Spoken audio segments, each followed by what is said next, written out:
Well, it's good to see everyone. I'm glad to see that Debbie got back, got through customs, and didn't get held up. I know how that is after going to Poland 3 years in a row. Customs that's the hardest part of the trip. To me, that is the hardest part because you've got to convince, particularly in Poland, you got to convince them people that who you are and you're there for a particular purpose and you're not there to cause trouble when you get in and when you get out. So I understand that. It's interesting when you travel internationally. The only one that actually asked questions was here in Atlanta. Oh, you didn't get 35 questions when you arrived in the... Mm-mm. Just back here. Where have you been? Why were you there? And then it was right through. The only one that had problems was Jorge. He said, I think it's my last name. 'Cause he got he was the only one that had problems. Well, I did on one because I had 2 jars of face cream that wasn't in a plastic bag. And the guy in London says, I don't want to see you in here again. I said, yes, so you won't. But I just had to put it in a plastic bag, sorry. Well, a bunch of Sylvia's stuff, I thought she had put it all in there and she didn't, and it ended up in the trash. So when we got to Israel, she had to rebuy it because it all got thrown away. I mean, they're really picky. Well, they had plastic bags. He says, here, I think my bag may be a little bigger than yours, but he didn't want me. He just gave me the bag and sent me on my way. They threw hers away. Well, anyway, that's... Well, I had mustard taken away from me one time because one place we were famous for their mustard. A jar of mustard, and they said that it qualified as liquid. I said, have you ever looked at mustard? No, and so they took it. Yeah, that's what they said about the face cream. It qualifies as liquid. But I brought back, the ladies there had made, gave me and Pam jars of apple preserves. You just in it, she checked the bag. So everything we thought they may stop us with went in the check bag. That was so good. My biggest time to get through customs was leaving Vietnam. We had to go through the Nance replacement, and those guys in there that were there every day said, you got any pornography? And they were talking about hand grenades and war souvenirs and things like that. I said, whatever's in there, just give me my shirt and you can have it. And those guys, those are the ones that had war trophies when they got back home. They took them and put them in their stuff. But that was, I was happy to just let them have that. I understand. We had our motorhome searched one time when we went to Canada. They brought in the dogs. I don't know what they thought we were doing. But we were there for probably a couple of hours. Really? I'll be at search, yeah. My last trip into Canada, I was running a team with another girl, and they were in our truck over 2 hours.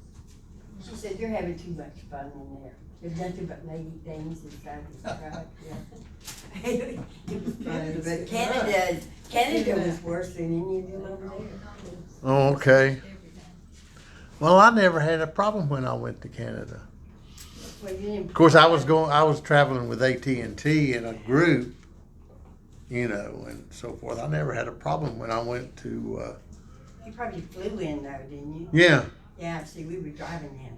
Oh, okay. Yeah, I always flew into Canada. So, yeah, there was a group of us with AT&T that went to Canada, and so forth. Okay. Well, like I said, it's good to see this group and so forth. It's can you believe it's already May 7th? Man, where has the years flying by? It's good to see this group here at beautiful Hampton, Georgia. Nice spring day and so forth. We were studying the parables of Jesus. There's 32 of them. We were able to cover 8 of them, which is roughly 1/4 of the parables. And if the class wants to, in the fall, we can pick the parables back up, or we can do something else. It's whatever the class decides. This summer we'll be in the Lifeway books, which I'm surprised they weren't here, but maybe they'll be here next week, and we'll pass those out. And we'll study whatever's in the Lifeway books this summer, and then we'll come back in the fall, and whatever subject the class picks is what we'll do this fall, and so forth. For the next 4 Sundays, we'll be studying the book of Job. There's 42 chapters in the book of Job, so we're only going to hit the highlights of the book of Job, but we're going to try to answer the question, why do the righteous suffer? And we'll look at that, and there's several things. Job asked God several questions, but the thing that people sometimes don't realize is God asked Job 77 questions. In response to Job's questions, in the latter part of the book of Job, God asked Job 77 questions. So God was trying to teach Job, and as we'll look at in our last lesson, Job's response to the 77 questions that God asked. And none of them were easy, as you would expect. So a lot to uncover here in the book of Job. It's a fascinating book, and it's worthy of your study of the book, because there's a song that's written based on the book of Job about Job's question about he knows that there's a Redeemer coming, and Job talks about that. There's a song that we sing today based on Job's statement about the Redeemer that's coming. So Job had a lot of faith and so forth. The Apostle Paul in Romans chapter 15 verse says, "For whatever things were written before were written for our learning, that we through the patience and comfort of the Scriptures might have hope." So the Apostle Paul realized the importance of the Old Testament and each one of the books that are in the Old Testament. A lot of people think the Old Testament doesn't apply, but folks, the Old Testament gives us the hope that one day a Messiah will come, and then the New Testament tells us of that Messiah and so forth. The book of Job is one of 5 books in the Old Testament that's actually considered a book of poetry. If you read it, some of it, maybe you can understand it, but a lot of it is a book of poetry. That includes Job, Psalms, Proverbs, Ecclesiastes, and the Song of Solomon. Those are all classified as books of poetry. Now, some people have made another category called wisdom literature. And the book of Job, Proverbs, and Ecclesiastes are considered wisdom literature, where we get wisdom from. So you can kind of see the book of Job is one classification is poetry, the other is wisdom. Some of the people have classified the 5 books of poetry this way.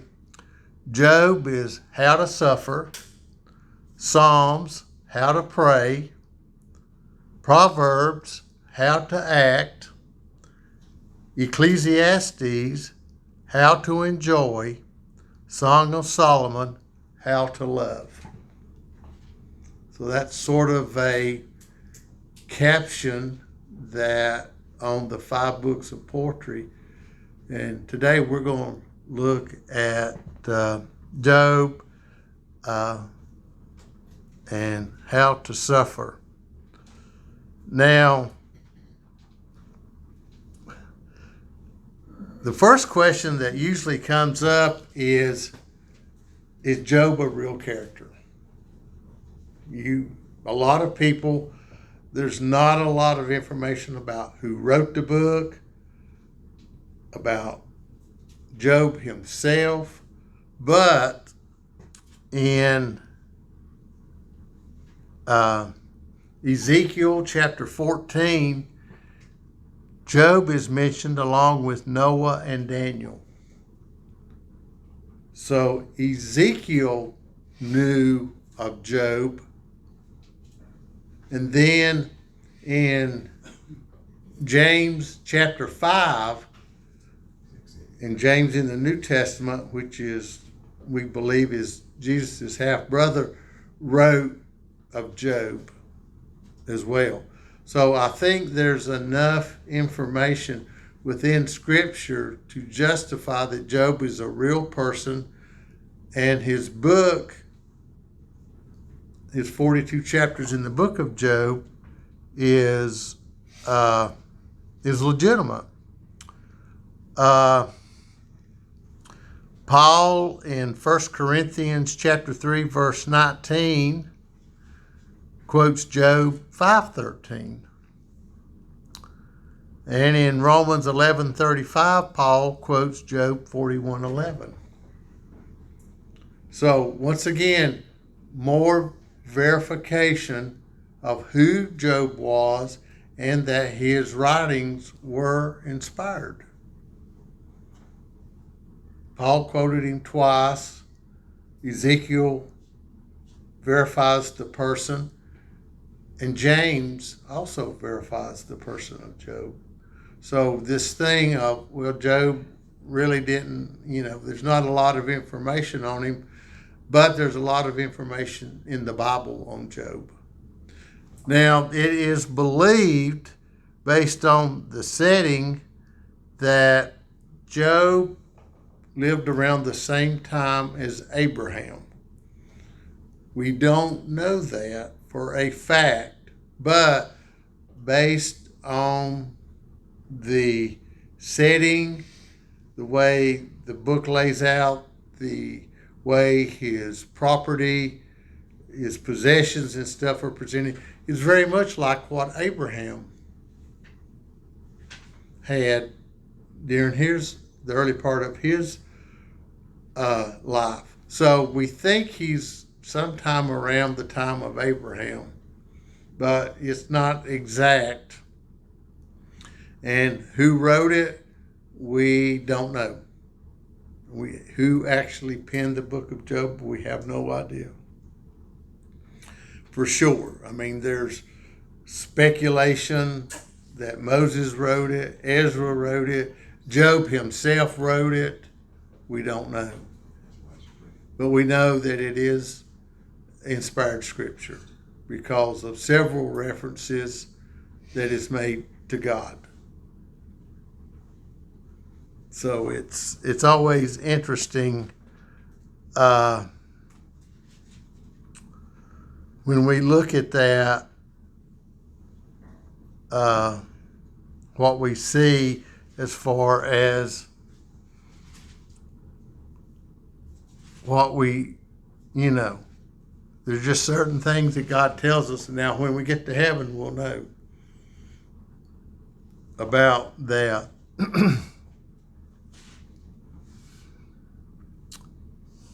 the question of suffering is addressed in the book of Job. One of the things we'll learn is suffering is not always the result of personal sin. Job suffered, but Job didn't sin, and we'll see that. Suffering also may be allowed to complement one's spirituality. And we'll see that in chapter 1. You know, Job didn't volunteer to suffer. But he had the patience. Right. He had the patience. And he trusted God.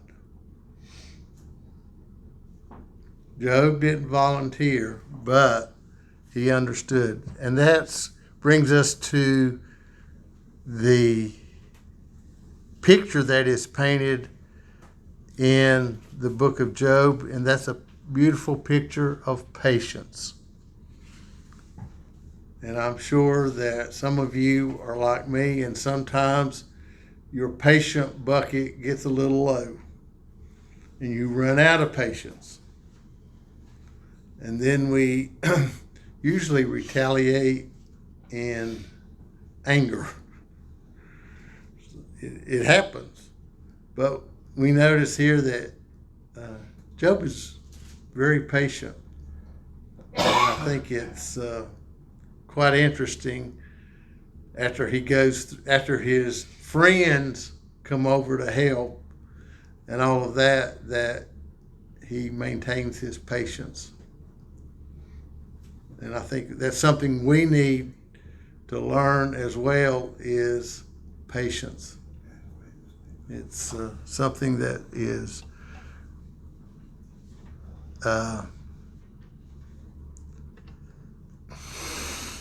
so anyway, does anyone have a question about the introduction? Anything? In our optional home Bible study, I asked the question, what was the main theme of Job chapter 1? Anybody want to give an idea of what you think before we actually get into chapter 1?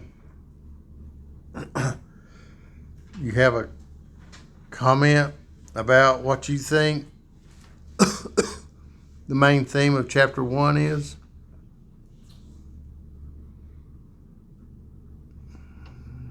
I think that we don't know ourselves really till we're tried and tested. We may think we do. Correct.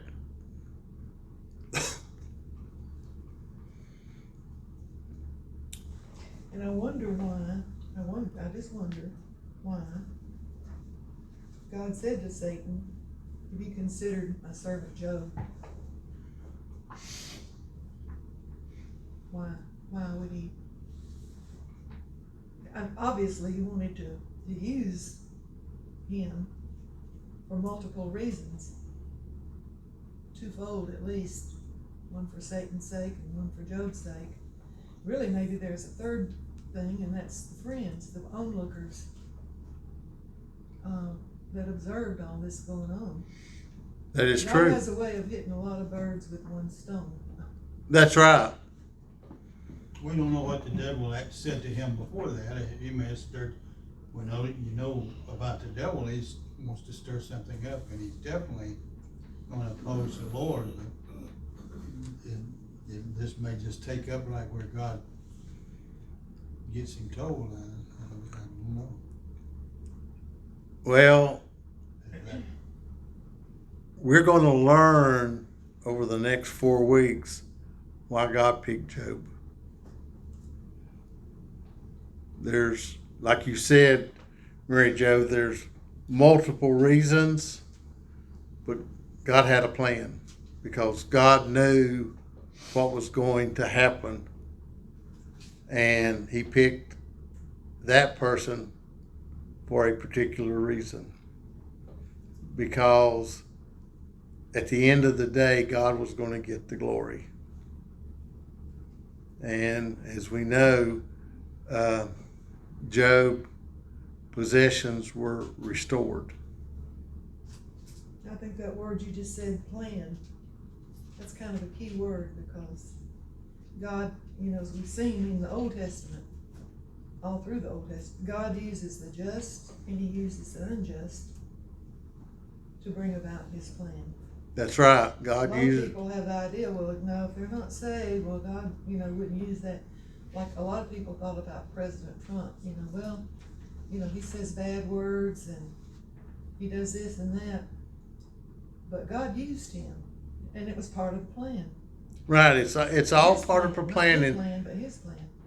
right. And we try to be God. We think we know what's going on and we know what's best. And if it was up to me, we do it this way. That's Sounds like Job's three friends. right. Job's three friends. They thought they had it figured out. Job had sinned and he was in trouble. They had no idea, but Job knew he didn't sin. So it's interesting how we try to put things and plan things. Do you think Job's faith in God evolved in the first chapter? Based on what you read? Evolved then, at that time? Yes. No. I think he has a plan for us before we're ever born. Just like Abraham, he knew he could trust Abraham. That's why he chose him. He knew he could trust him. Bingo. And he knew he could trust Job. Right. Job was known as a man who feared God and avoided evil, Yes. and God knew that. Job daily worried about his children having sinned, so he did sacrifices daily for his children. Right, which is the third question I asked. What did Job do when his sons threw a party? He sacrificed to God on their behalf. He was worried about the family. He was interceding for his children. It's where we all live today. Worried about our family. Right. Our kids, our grandkids. And some people may have great grandkids. I'm not there yet, but I got kids and grandkids. My three grandkids are holding Sylvia hostage, I'm sure, this morning. But, he had concern for his family, and he even interceded on their behalf to God. It's something, we should pray and intercede for our kids and grandkids as well. There's no telling how many Because- hours goes into interceding for our kids and grandchildren. That's right. There's no telling. Okay. But Job, chapter 1, verse 1, there was a man in the land of Uz.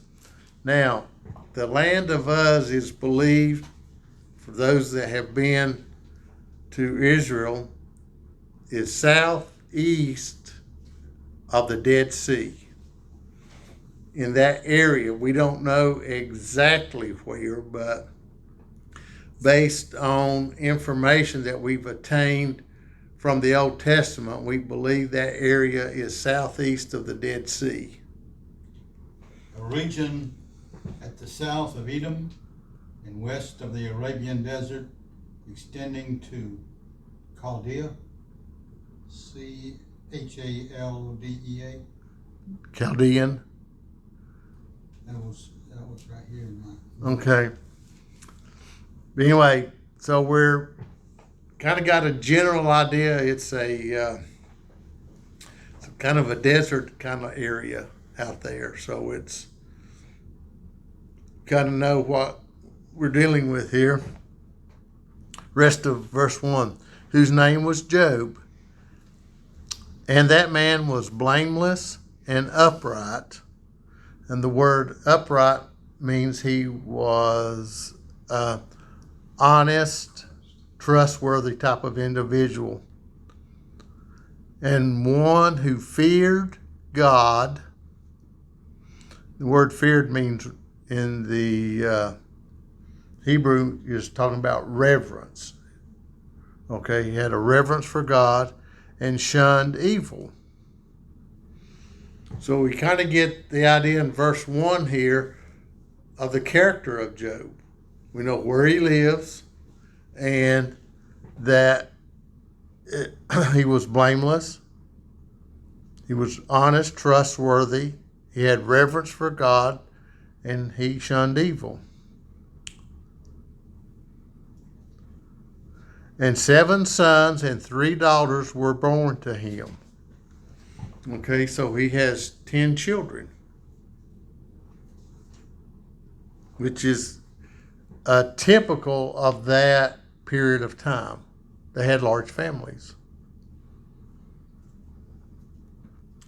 And his possessions were 7,000 sheep, 3,000 camels, 500 yoke of oxen, 500 female donkeys, and a very large household, so that this man was the greatest of all the people of the East.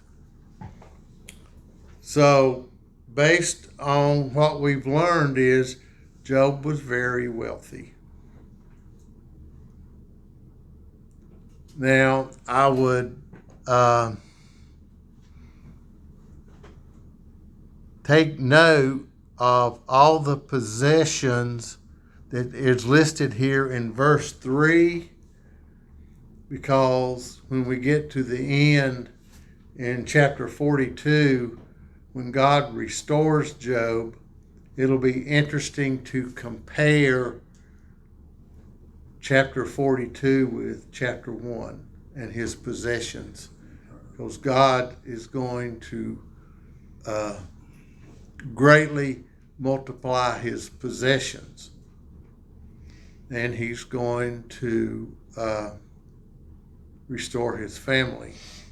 One of the things David and I were talking about before class is all the blessings that God gave Job, and I mentioned Job's wife was blessed, and you have to think about Job's wife gave birth, when this is all said and done, to 20 children.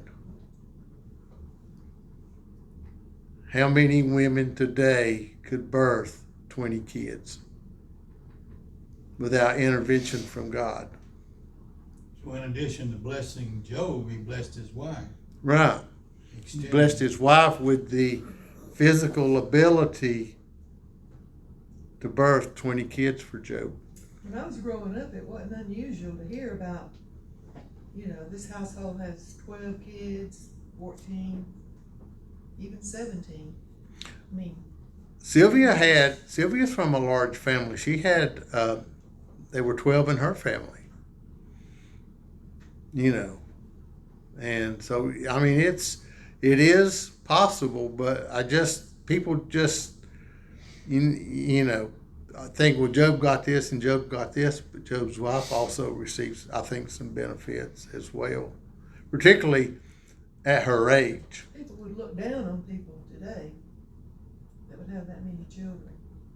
Yeah, a lot of people would, and to me, that's the wrong way to look at it, because biblically speaking, if you read Genesis, the first 4 chapters, he said,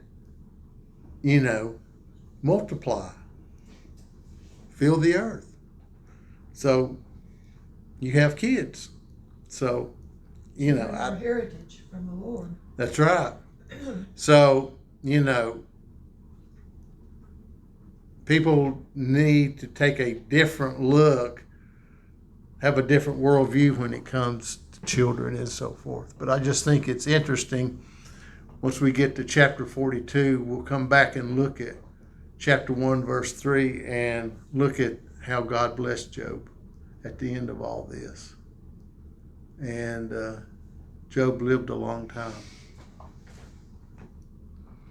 Verse 4, and his sons would go and feast in their houses, each on his appointed day, and would send and invite their 3 sisters to eat and drink with them. So we can see this was a close-knit family because the brothers would have a party and invite the sisters, which is the right thing to do. But we can see this was a close-knit family. And would invite their 3 sisters to eat and drink with them. So it was, when the days of feasting had run their course, that Job would send and sanctify them, and he would rise up early in the morning and offer burnt offerings according to the number of them all. For Job said, it may be that my sons have sinned and cursed God in their hearts. Thus Job did regularly. So Job is constantly interceding for his children in case they sin. Because Job says it may be. He didn't say they did because he didn't know, but they may have sinned. And in case they did, Job wanted to intercede for them. That's how important his family was to him. So one of the things, we can learn from Job is interceding for our children on a regular basis, praying for them and so forth. Now there was a day when the sons of God came to present themselves before the Lord, and Satan also came among them.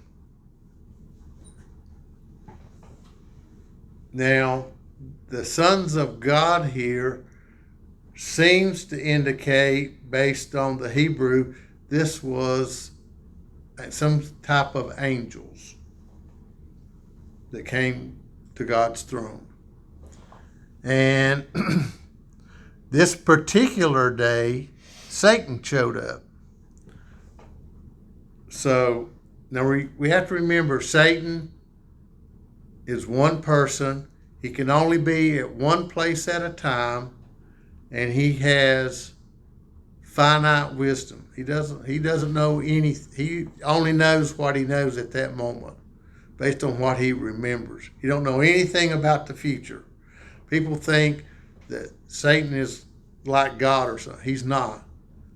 He can only be one place at a time. He has finite knowledge, and now he does have some special powers. In other words, and we'll see where he can move about all over the earth. He does have those kinds of powers, but he doesn't know anything beyond what he knows at that moment. So don't give Satan too much credit. Okay? Now, he does have demons running around, and they're finite, and they can report back to him on what they observe. But don't give Satan too much credit. Okay? He's a finite being.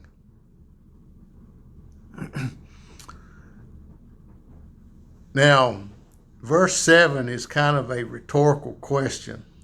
And the Lord said to Satan, from where do you come? Now, God knows where Satan's been and what he's up to. Okay? This is just kind of putting Satan on the spot. Okay? This is... So Satan answered the Lord and said, from going to and fro on the earth, and from walking back and forth on it. So Satan tells him what he's been doing. He's been going to and fro on the earth and walking back and forth on it. Now, we believe at this particular time, which is the time around Abraham, there was a limited population on the earth. Okay, so it wasn't like, there were billions and billions and billions of people. There was probably a few million people on the earth. So keep things in perspective here as to how many people. And now, well, let's read verse 8. And the Lord said to Satan, have you considered my servant Job, that there is none like him on the earth, a blameless and upright man, one who fears God and shuns evil? Where did we just read that at? We just read that up there at the top, that verse 1 and 2. So what's recorded in verses 1 and 2 is now recorded again in verse 8. Blameless, upright, who fears God and shuns evil. So once again, it's repeated, the status of who Job is. So Satan answered the Lord and said, does Job fear God for nothing? Have you not made a hedge around him, around his household, and around all that he has on every side? So Satan says, you've put a hedge around Job and nobody can touch him.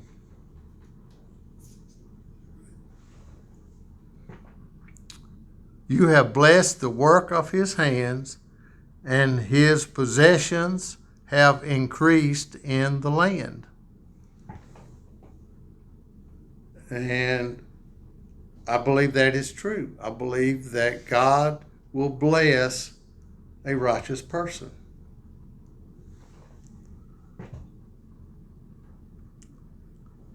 Verse 11, but now stretch out your hand and touch all that he has, and he will surely curse you to your face. So Satan challenges God and says, will you just stretch out your hand and touch all that he has, and he will curse you to your face. So Satan challenges God. He says, you've protected Job and you've given him this and this and this. If you take that away, he's going to curse you to your face.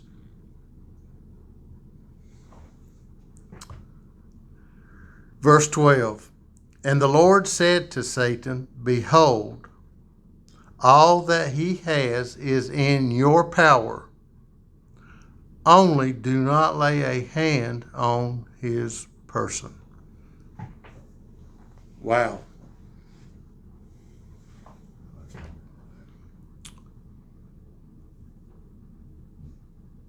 God gives Satan the ability to take the possessions away from Job. So we have to remember that God decides who, what, when, and where. And Satan can only do what God allows him to do. Once again, don't give Satan too much credit. So as soon as God said that, so Satan went out from the presence of the Lord. So, this big conference in heaven between God and Satan, and God asked Satan if he considered Job. Now, did God ask Job? No. God volunteered Job. And that's something that people wrestle with. Why did God choose Job? And we will answer that as we continue our study. But realize there's a plan in place. And at the end of the day, whether it's Job's life, the life of the Apostle Paul, or the life of us in this classroom, God has a purpose and God will get the glory.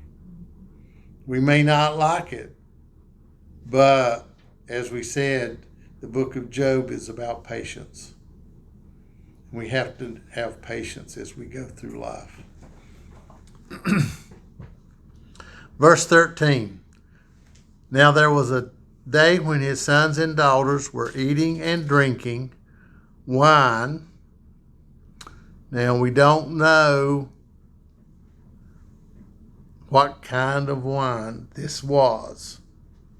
It could be unfermented grape juice, it could be lightly fermented grape juice, or it could be heavily fermented grape juice, and depending upon the fermentation period as to how much alcohol content there was.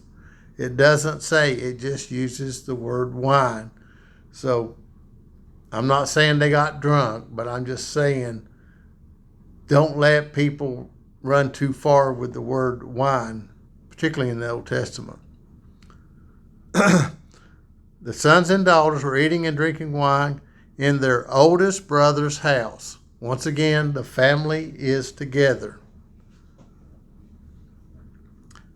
And there's a party going on. Verse 14, and a messenger came to Job and said, the oxen were plowing and the donkeys feeding beside them when the Sabaeans raided them and took them away.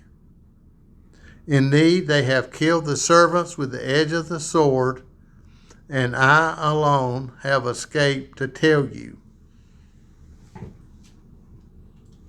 So we see, first of all, the oxen and donkey are taken away by a group that is considered north of the land of Uz where we believe Job is. So this group of nomads came and take all of this stuff away. Well, Gerald, at this point, has God removed that hedge of protection? Or Yes. are you saying that the hedge is gone? The hedge is gone. Okay. And, well, let me rephrase that. Half of it is gone. We'll see a little bit later he's going to remove the second half. But right now, if you notice, he says,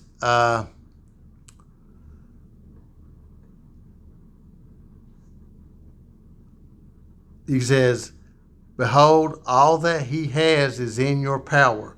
So all of his possessions, the hedge of protection around his possessions has been removed, and Satan's going after him because he thinks Job is going to curse God. And we'll see later on that God removes another portion of the hedge a little bit later, but Job can never touch his life.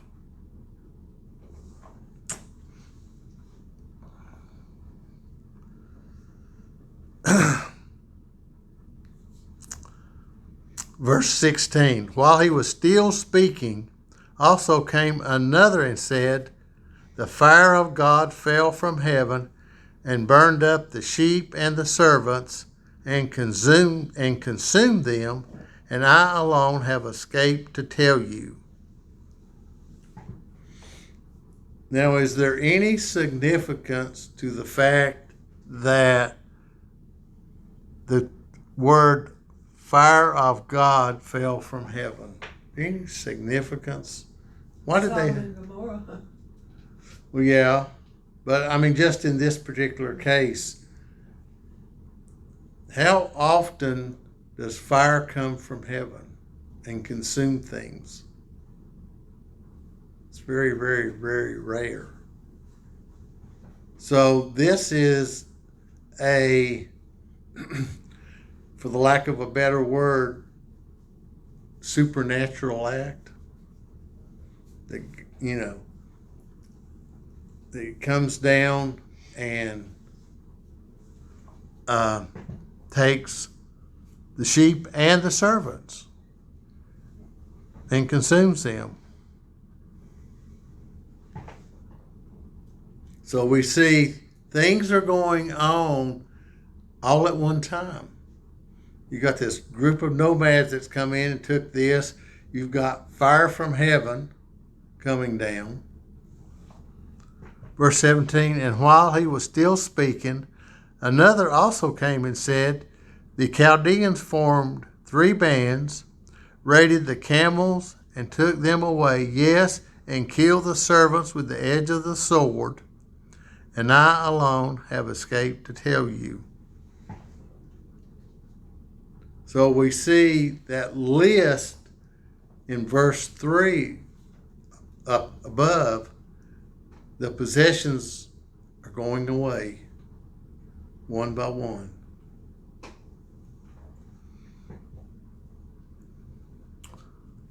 Verse 18, while he was still speaking, another also came and said, your sons and daughters were eating and drinking wine in their oldest brother's house, and suddenly a great wind came from across the wilderness and struck the 4 corners of the house, and it fell on the young people, and they are dead, and I alone have escaped to tell you.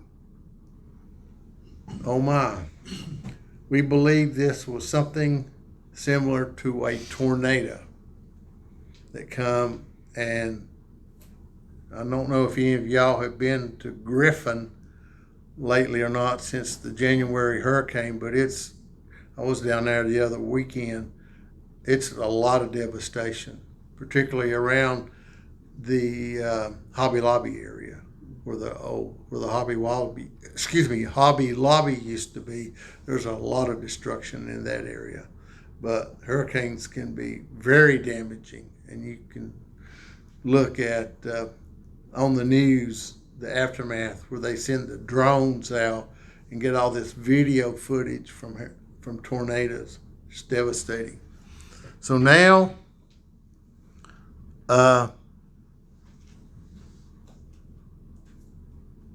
his kids are gone.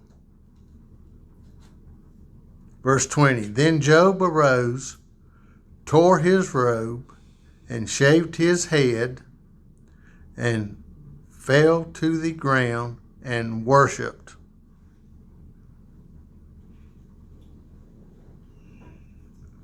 And he said, naked I came from my mother's womb, and naked shall I return there. The Lord gave, and the Lord has taken away. Blessed be the name of the Lord. How many of us, after losing everything that you had, including your children, could sit down and worship God and be able to say, blessed be the name of the Lord? It takes a very special person to do that. And in verse 22, in all this Job did not sin, nor charge God with wrong. He didn't blame God. All of this, and he didn't blame God. He didn't I'm sure, as we will see, Job didn't understand this, and Job begins to question God.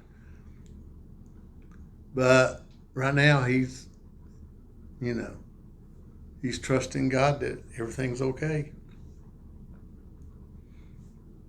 And that's the kind of person Job is.